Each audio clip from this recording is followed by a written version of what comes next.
Di sebuah sekolah menengah atas, ada seorang anak laki-laki bernama Mardani.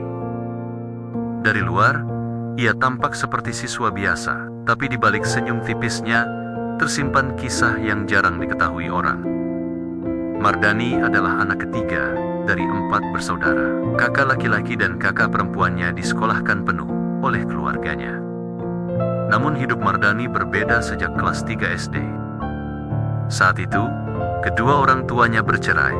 Mereka sepakat semua anak ikut dengan ibunya. Tapi, siapa sangka itu jadi awal dari hidup Mardani yang penuh perjuangan. Ibunya tak punya keterampilan khusus. Ia hanya membantu keluarga-keluarga lain di dapur.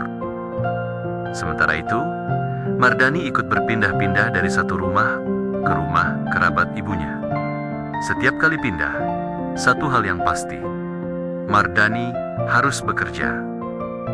Mulai dari membersihkan rumah, menimba air, hingga memasak nasi setiap pulang sekolah.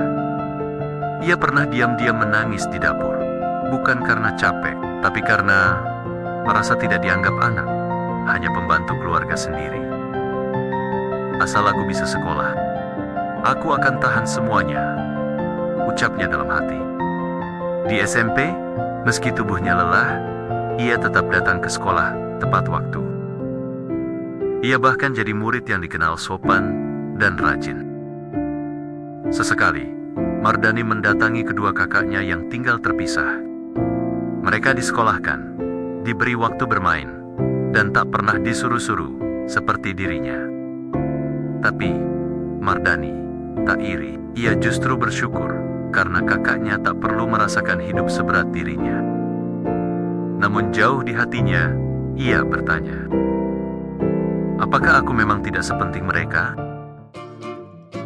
Tahun demi tahun berlalu. Hingga kini, Mardani duduk di bangku SMA. Dan siapa sangka, di tengah keterbatasan, ia jadi siswa berprestasi.